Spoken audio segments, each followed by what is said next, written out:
Hello, my name is Andriani Retzepi and I am a PhD candidate in the University of Athens.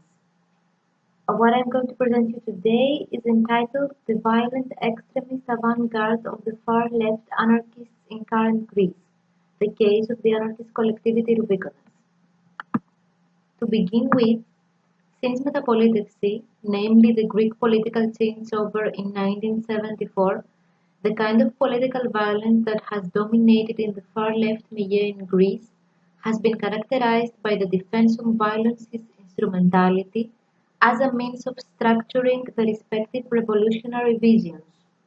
On political level, the radicalism of the Greek political changeover was expressed by the drastic clash of legitimacy found in the old regime and concentrated on the progressive democratic culture, anti-fascism and anti-right-wing culture, demanding and achieving the revocation of the social exclusion of the left-wing part of society.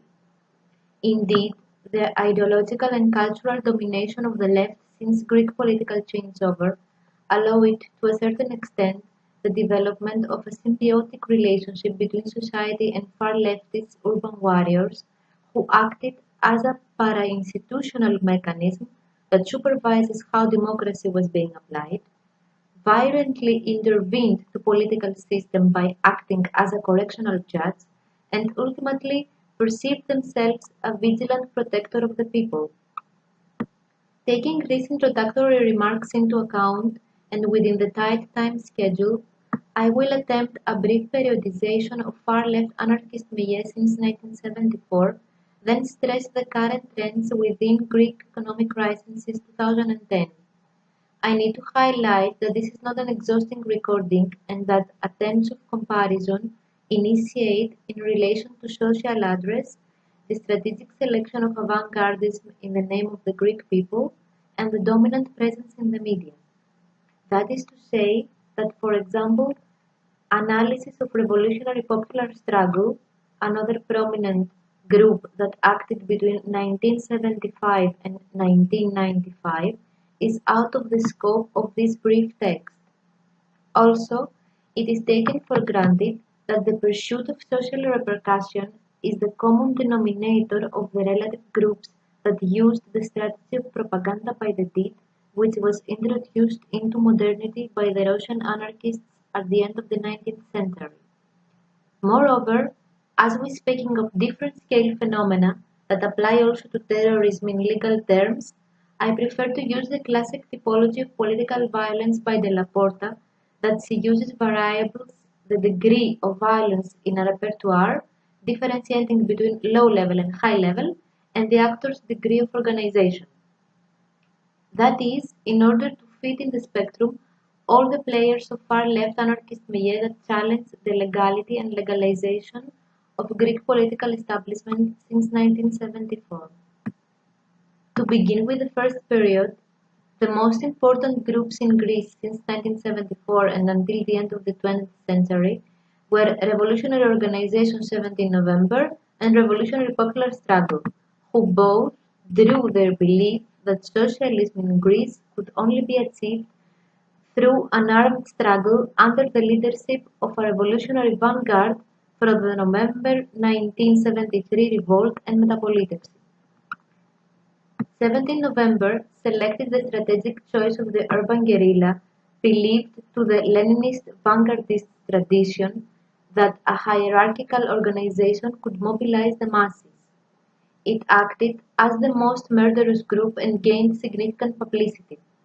It is considered primarily a derivative product of the particular historical processes that determined the post-war Greece period, depicted in its proclamations and action by using an ideological amalgam of Marxist-Leninist and ethnocentric assumptions, using attacks that could grasp public sympathy in the action of anti-Americanism, anti-establishment, and or anti-Turkey.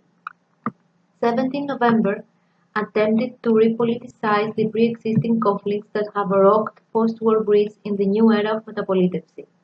As Casimiri states, 17 November managed to create a symbiotic relationship with Greek society by acting as the armed vanguard of the working class and as a defender of Greek national independence.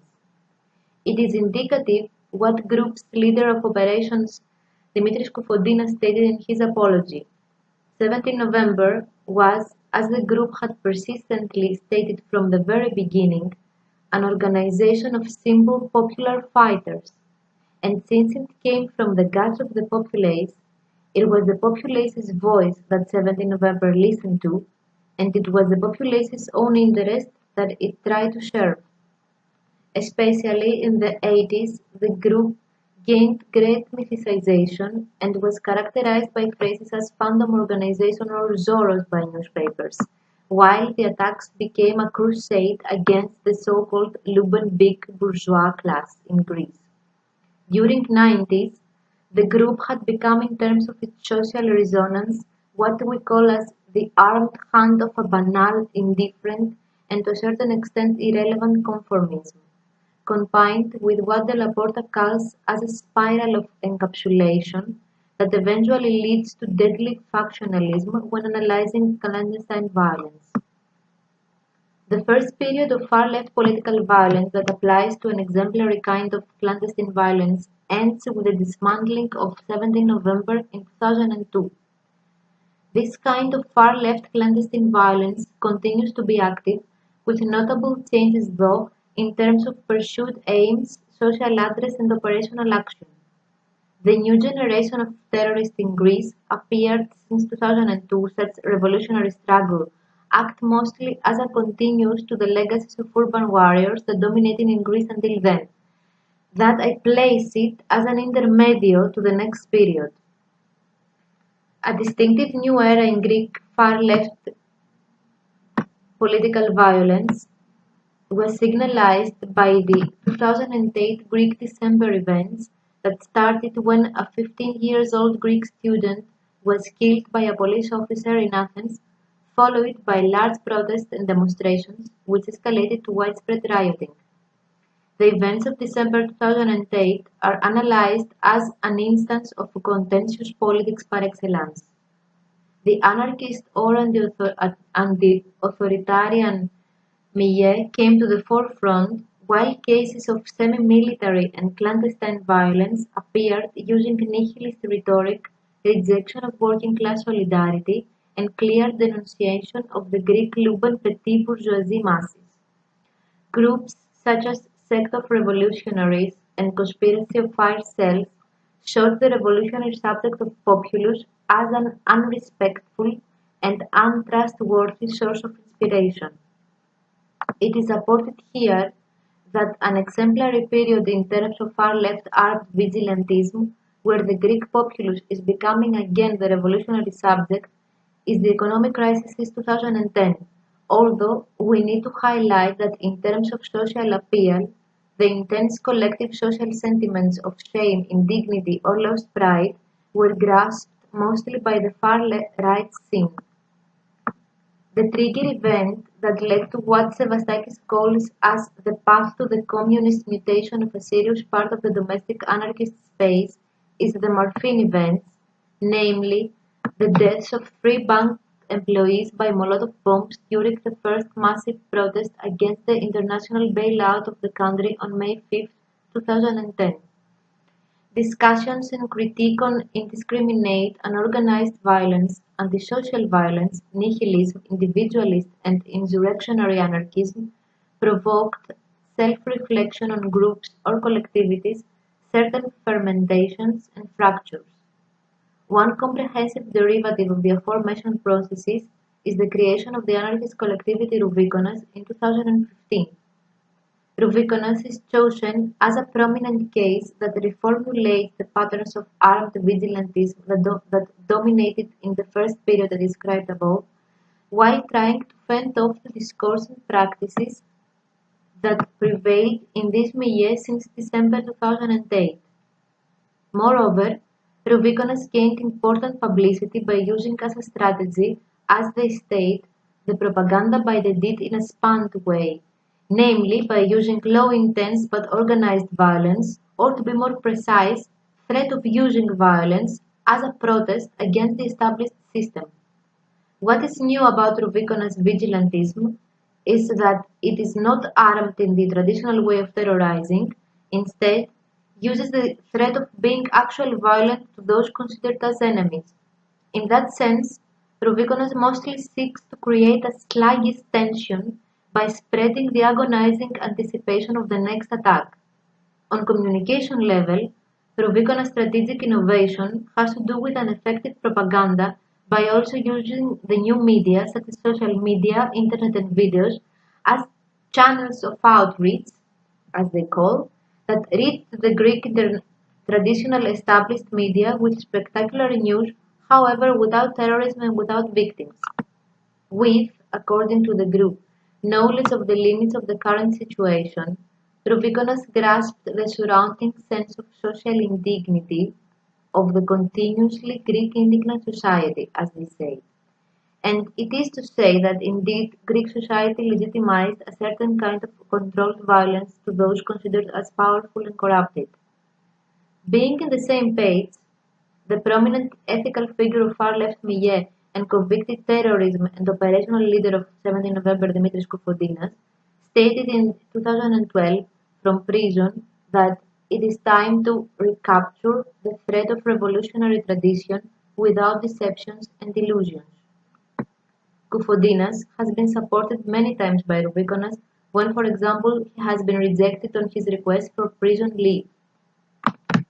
Although the group accepts violence as a political tool, Rouvikonas states that with the aim of resistance to memoranda and austerity, since we are far from the ultimate goal of anarchy and communism, rearguard battles are being fought, having chosen the limit of violence and seeking to co-engage with the social base.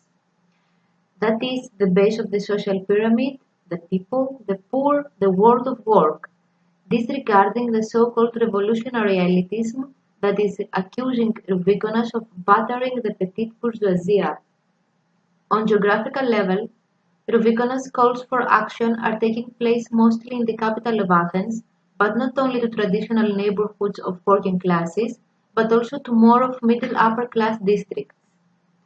Group's action expands from symbolic squads, commando attacks by throwing leaflets or smashing objects on companies, embassies, party offices, ministries, media, notaries, to open calls for discussion and recruitment through social media or its website, organization of info days, or through creation of solidarity mechanisms with collection of money or products, including solidarity movements due to COVID-19.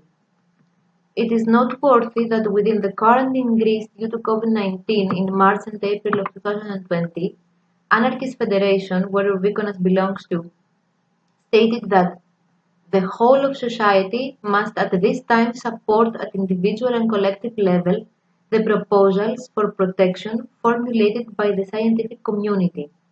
Nothing is more important now than to limit 100 victims and a social disaster. This rational discourse outweighs many anarchist groups in Greece that stuck obsessively only to quarantine social restrictions or surveillance, as they call, using a conspiracy-based discourse. To summarize, Rouvikonas appears to have certain continuities and discontinuities with the classic far-left violence in Greece since 1974. It derives arguments of a protective rearguardism and addresses to a wide social base as 17 November acted in the past, though without belonging to 17 November case of clandestine violence.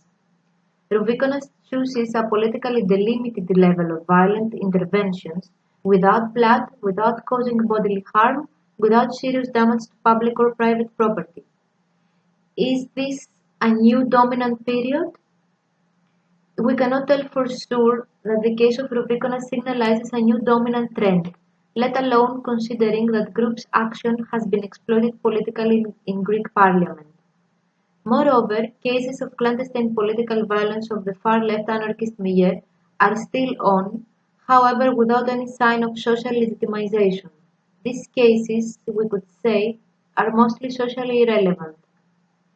Is it possible that Rouvikonas' vigilantism of dull violence, coming from left and anarchist ideological assumptions, could gain a wider social outreach? So far, that possibility seems unlikely. Thank you very much for your attention.